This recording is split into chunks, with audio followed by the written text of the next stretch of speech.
What's happening, everybody?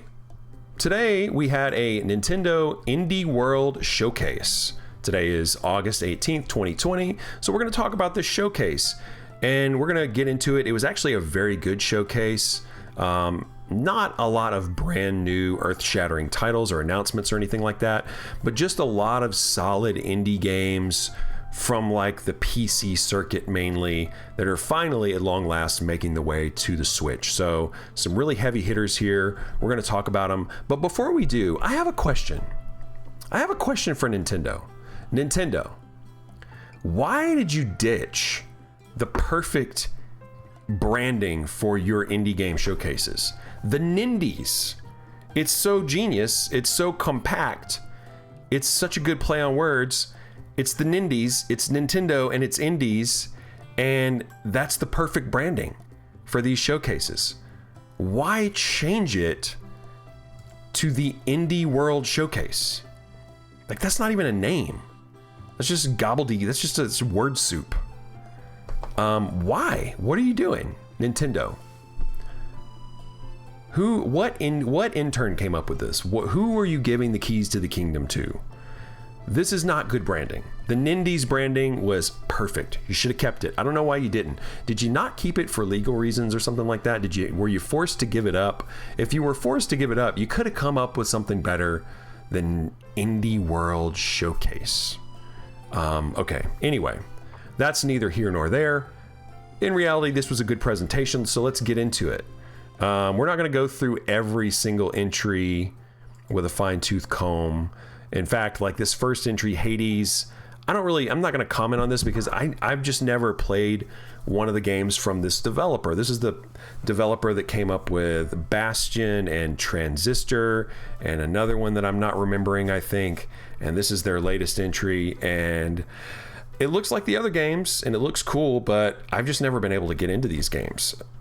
I know I'm probably missing out because I know they're probably pretty great. But I just haven't been able to get it going with that. So we're going to skip through Hades, and now we're going to talk about a game I'm very stoked about, Hypnospace Outlaw. This game recalls, if you're old like me, it recalls the days of 90s dial-up internet and how you had an internet service provider that was also kind of like a super app within your computer that had a web browser built in and had email client built in and had all these like online communities and chats and just this kind of whole like ecosystem. Like it kind of was your computer back in the day. And this hilariously captures that point in time and that point in the history of the internet. And it has this entire, like this is a detective game essentially. So you work for this company that makes this internet service provider, and you are basically looking for users who are abusing the service. And whoa, does it get weird. It gets very weird. It's a great story. It's literally the funniest game I've ever played in my life, Hypnospace Outlaw. Now the problem is, I'm not sure how it belongs on the Switch because I'm glad that it's on the Switch, but this is a computer game. Like this is a game that you use a mouse and a keyboard with. You have to do a fair amount of typing, as you can see here, and then you're also just dragging your mouse cursor all over the place. You have to scroll, you have to drag, you have to work a desk. It has its own desktop. This is like an entire computing experience. You've got your home button, your start menu thingy. You've got your libraries, you can run software, you can give yourself viruses on purpose. This game is awesome, but it's better played on a computer. As you could probably guess, this game runs on computers that are not great computers. So if you have a computer, any old computer should do, maybe double check your system preferences or your minimum system requirements with this game before you purchase it, but better played on a computer. But if you've got a Switch and that's your best way to play a game these days, then I say go for it. Hopefully it's a good experience on the Switch. Highly recommended, Hypnospace Outlaw. So next up, we're talking about Spiritfarer. Now, this game, of course, has... get out of here. This game if anything, looks incredible. I mean, look at these cinematics right here. Definitely recalling Studio Ghibli, big time. Miyazaki, big time. And so I absolutely love the way this looks. What a great project this is, or how it looks anyway. We can go forward to the actual gameplay, and the gameplay looks good too. Not a whole lot like the cinematics we just saw, but definitely in the same style. I guess this is kind of you're managing a ship, I guess. And then there's all sorts of stuff to do in this game. Look at that. But it's kind of like a management sim type of game within a ship, but that's my understanding. But then when we look at this, there's all kinds of stuff going on in this game. The visuals look a little bit like Battle Chef Brigade to me, but it doesn't look like it plays like Battle Chef Brigade. So here's the catch though. This is out on Xbox Game Pass. So I do not own an Xbox, but I own a PC. This is on Xbox Game Pass for PC. So what that means is you can play this game on your computer if you have a gaming PC for $5 a month is the service, which is insanely low. It is insanely low considering what you get. And it is out today. It's funny how when these Nintendo presentations come around, especially the indie presentations, how so many other manufacturers start dropping announcements, like Xbox and PlayStation, like their YouTubes are lighting up with all these same trailers. So it's funny how seems a lot like the world revolves around like these Nintendo announcements and marketing these days. It's pretty funny. But anyway, this game looks amazing. This game looks great. I'm really excited, but I can play it for I'm not going to be playing it on the Switch, if I'm being honest with you, because I can play it on the cheap on Xbox Game Pass for PC. This and a whole bunch of other games. Look, I don't care about Microsoft as a company. I'm not like a Microsoft fanboy. I've never owned an Xbox in my life. But a deal's a deal, man. Like Xbox Game Pass is for PC is in beta. It's $5 a month. You get hundreds and hundreds of games. It's amazing. So this is a good way to pick up this game. That's all I'm saying. If you got a gaming PC. Okay, so next up we have this game called Garden Story, and this to me just looks like my ultimate impulse buy. This is like something I would see land on the eShop with no announcement, no trailer that I saw previously. I'd do a tiny amount of research on it and I'd be like, okay, sold, and I'd buy it.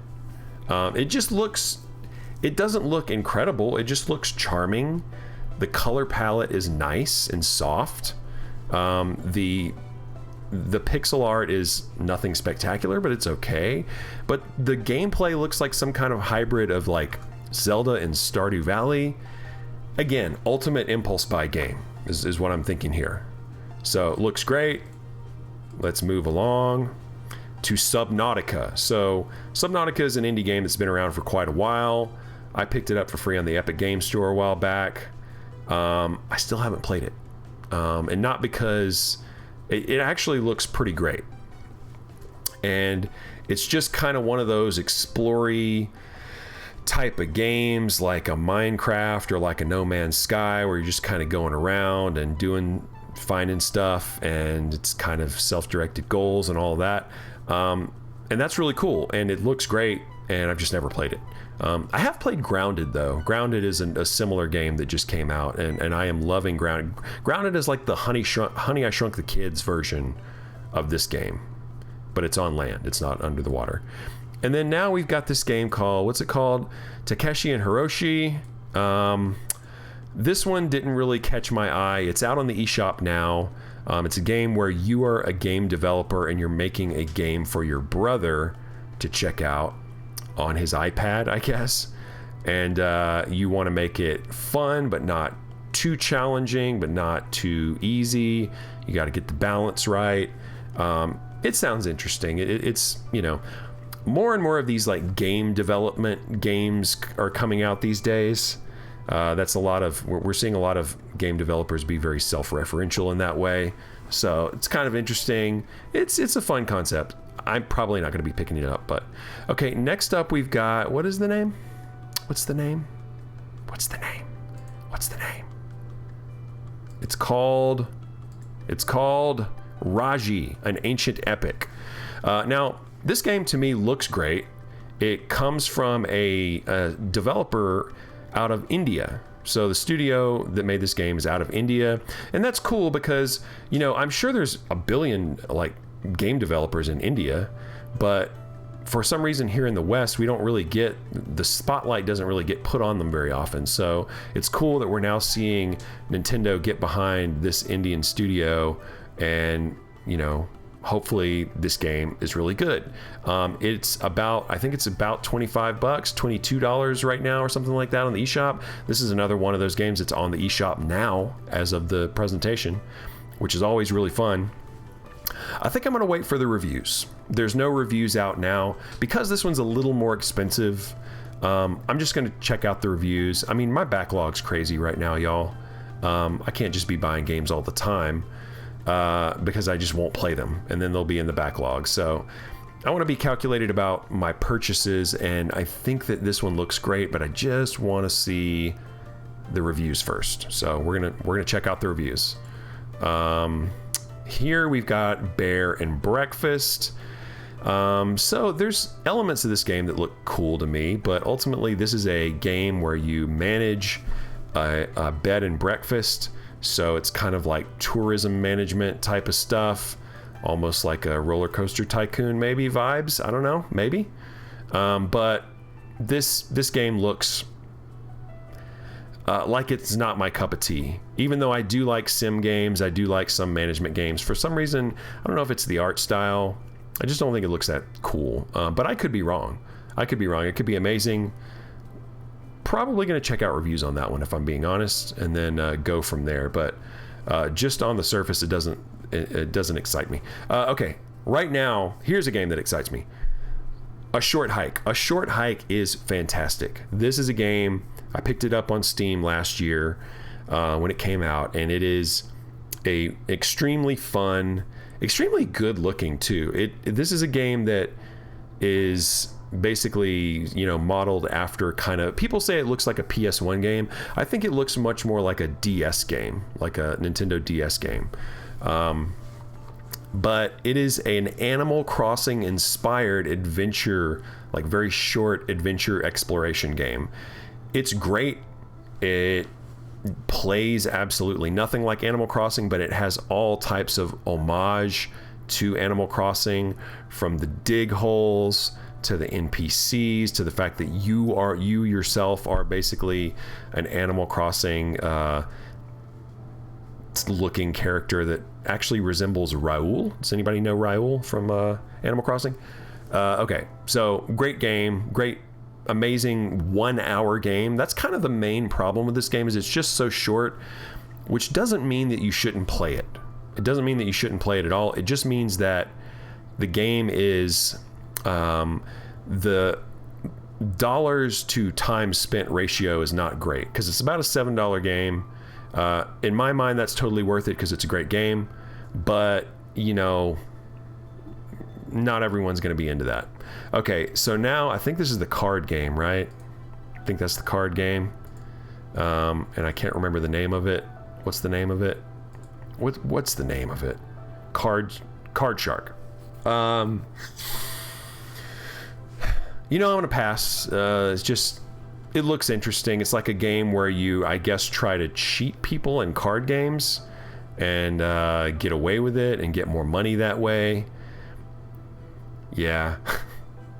It looks silly. It looks interesting. I don't know. Next up, we got Torchlight 3. I've played a lot of Torchlight 2 during the pandemic. It was a game that some of my friends and I picked up a couple months back, and we played it all the way through. We played a full campaign, beat the game. I was not nearly as into it as them. I just kind of coasted most of the game. It was fun. It was fun.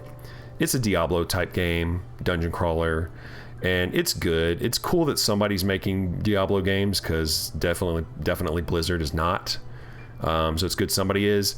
Now Torchlight 3 is what this is, and it is new on like Steam in early access.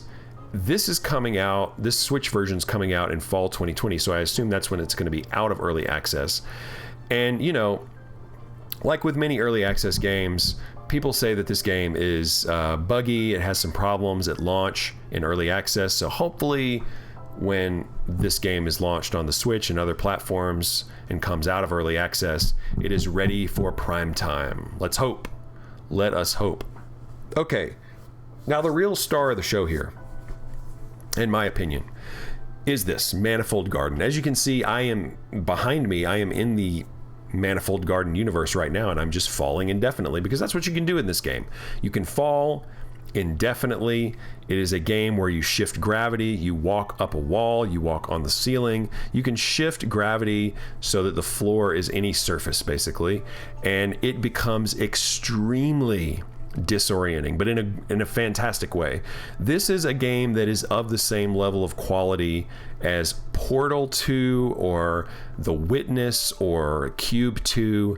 It's up there with those games. It stands on its own as one of the best, in my opinion, first-person puzzle games that is out there. And of course, the visuals, in my opinion, are absolutely fantastic, psychedelic, wonderful. And I think I wrote one time that this game is like crawling into your favorite album cover and exploring. And then the game developer William Cheer actually liked that. He actually commented on that, so I thought that was really cool. But anyway, I want to say, like, I'm actually really proud of this developer, because he's faced some adversity. Not that he should have faced adversity, but he did a deal with Epic Games to get this game to the finish line, as he calls it, because he may not have finished the game unless he had something like that come along to actually support the project and see it through, because, you know, this game took him 7 years to make. And it would have been a real shame if this game hadn't come out, because it is very, very good. I'm happy that it got the Epic deal. I'm happy he was able to put it out. It's going to be on Steam soon too. I keep mentioning Steam. This is a Nintendo. I'm commenting on a Nintendo thing. So I will say that I did pick up Manifold Garden on the Switch, and I just messed around with it in handheld mode, and it looks way, honestly, better than I thought it would on the Switch. Like in handheld mode, it looks good. A lot better than it did on like Apple Arcade with the iPhone or whatever. Like, I mean, if that's how you have to play the game, then fine, play it on your iPhone. But I mean, that's an okay way to play it. Play it however you can, but it looks really good on the Switch. The anti-aliasing is a big deal with a game like this, because it's of all of the hard edges and all of the lines. You really need a sophisticated anti-aliasing situation happening. And the Switch, it just looks pretty good. It looks pretty clean. And I was surprised. I was thinking it would look more like it looked like on my iPhone. So did I need to buy this game? No, because I've already played through it on the computer, but I just really want to support this developer. And this is a fantastic game. I would say that this is probably my favorite game of last year. And if not my favorite game, at least my favorite like indie game of 2019. So yeah, that for me is the big star of the show, Manifold Garden. Highly recommended on the eShop now. Okay.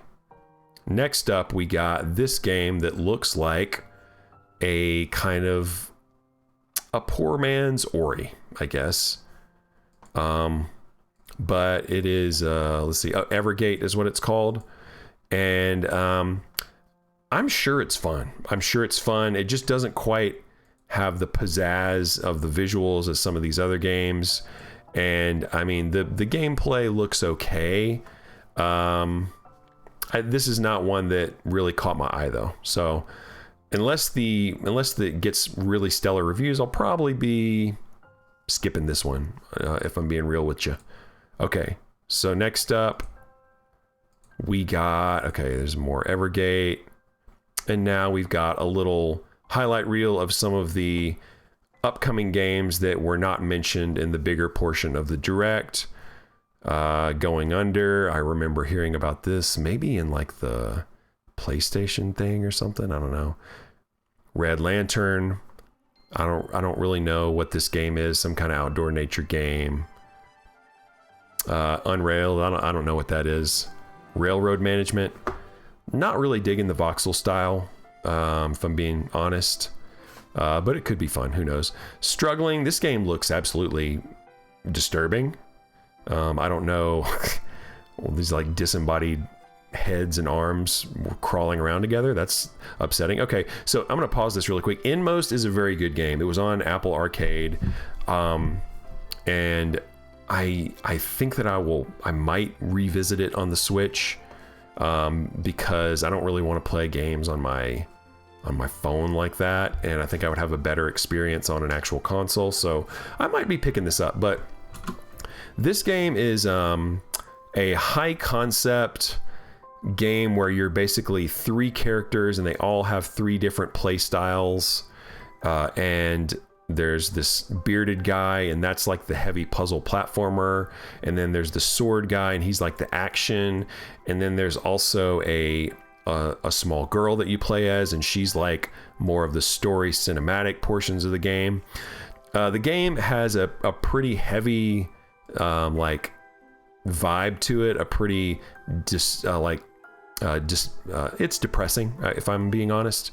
I wasn't really that into the story. I just didn't think it was that effective, but also the ending wasn't very good. So if you play this game, don't play it for the story, play it for the gameplay, because the gameplay is quite good. Oh crap, come back. Okay, so this JRPG Undertale looking type of game, She Dreams Elsewhere, this looks great. I've never heard of it. This is my first time seeing it, but it looks really cool. Let's see the reviews on that one. That one looks like it could be pretty cool. Okay, Grindstone. We keep talking about Apple Arcade. I'm sorry. This is another Apple Arcade game. This is a really good game. There's no reason for this to exist on a console or the Switch. This is a phone game. Play it on your... This is one of the few times you'll hear me say, just play it on your phone. But just that one, just play it on your phone. Okay, Goner 2. This is really cool. I didn't know Goner 2 was coming out. I liked the first Goner. It was a totally respectable roguelite platformer game. Fun. Not exactly a Spelunky or a Dead Cells, but fun. So that's cool that we're getting another Goner. Okay, that looks like it. And then we get spammed with the Goose Game DLC. If I'm being for reals, Goose Game is terribly overrated. I'm just saying. It has to be said. The game is okay. It's charming. It has its charm. It looks good. It's got the nice cel shaded animation style. It looks good. Very good presentation. It's fun. It's charming. It makes for a fun little commercial, trailer, whatever. It's all of those things more than it is fun to play. So it's grossly overrated in my opinion. But if you like it, I don't want to yuck your yum. I'm just saying, it's just not quite my thing. Let's talk really quick about some things that were not in this direct that we would have liked to see, or that I would have liked to see. I think one thing that many people really wanted to see in this direct was an update on Hollow Knight. Hollow Knight Silksong. Hollow Knight Silksong is one of my most anticipated games in a very long while, because the first Hollow Knight game, let me put it this way. If you like Metroidvania games and you have never played Hollow Knight, then you are bugging. You are bugging, because Hollow Knight is a fantastic, amazing game. And this game, Hollow Knight Silksong, pretty much looks exactly like it in terms of the visual style and everything. And I'm not mad at that in the slightest. I am not mad at that in the slightest. Hollow Knight Silk Song. I'm so excited for it. But yeah, if you have not played Hollow Knight, please do. It's not an expensive game. It is I will give you this fair warning. For me, when I picked up Hollow Knight, I was not that impressed with the visuals at first because it starts out very dreary, very drab, a lot of dark colors, a lot of blacks, a lot of blues, a lot of black and white. And I was just like, okay, well, this is going to be kind of an okay, like chill indie action platformer game. It might take me a few hours to play through. Just a small game, most likely. No, it is not kind of a small game. Hollow Knight is the biggest 2D game I think I've ever played. Hollow Knight is, this is like at least a 50-hour game. This is a huge game. This feels like a AAA experience. It is seriously that good. And it is extremely fun. It is extremely well made. And honestly, it looks amazing. You would never know from the trailers, but it does look fantastic. When you really start to uncover more and more of the game, some of the more colorful areas, and that design really starts to come alive. It's a fantastic looking game. I'm serious, guys. And I guess this was just an excuse for me to talk about Hollow Knight. But Hollow Knight Silk Song is probably going to be amazing. If it's half as good as the original, then it's going to be worth our time. So yeah, Silk Song looks great. I'm ready. I wish we had gotten some information about it. I know some other people were too. Next up, I was kind of hoping we might get something about Spelunky 2 coming to the Switch, because Spelunky is an awesome game. Spelunky 2 is not out yet on any platform, but it's coming very soon. I think it's coming next month on PS4, and then hopefully in October to PC on Steam. This is a game that is it's a roguelite game that is just so bonkers amounts of fun. It is so difficult, but it is such a fun game to suck at because so many different crazy things can unfold in record time. It is crazy how it's an awesome game. Spelunky is an awesome game, and Spelunky 2 I'm sure is going to be even better. And wow, that would be the perfect Switch game. It seriously would be like one of the best indie games on the Switch if it were to come to Switch. So it's kind of weird that it hasn't been announced for Switch. I don't know if they've got if Mossmouth has kind of like a deal going with Sony to make this a PlayStation exclusive on console. I don't know, but hopefully that will end if that is the case, and they will be able to port this to other places because Spelunky's amazing. And Spelunky 2 looks fantastic. The only other thing I would say is I was hoping that we would see like an indie, like big party Nintendo indie mashup type of situation. That's what I was hoping for with this Indie World Direct, because Cadence of Hyrule was fantastic. That was a mashup of The Legend of Zelda and Crypt of the Necrodancer, and it was great. It was like, wow, what a great idea to have this the team of indie developers come up with, a Zelda game that looks so good and plays so good, and it is truly an indie game, and it is truly a first-party Nintendo game at the same time. We need more of that. We need another one of those. We need a Metroid indie, or I guess I don't know, what are Nintendo IPs? I can't think. Probably not Animal Crossing, that's a little too big. Probably not Pokemon, but maybe Mario, maybe Donkey Kong, maybe Yoshi, or maybe even something like Splatoon. I don't know. But we could really use another Nintendo indie game, another crossover. Could be really cool. We need to give indie developers that opportunity to make a first-party Nintendo title and win that Nintendo indie lottery and get to, show their stuff on such a big stage. It could be really cool. But anyway, guys, this was the best indie presentation I remember from Nintendo in a while. Of course, there haven't been many presentations from Nintendo lately at all. But this this is a good solid presentation, and we should be getting more presentations from Nintendo shortly, or so I've heard. So assuming we get one worth talking about, we'll absolutely talk about it here. But anyway, guys, that's really all I got this time around. Thanks for checking me out, and later.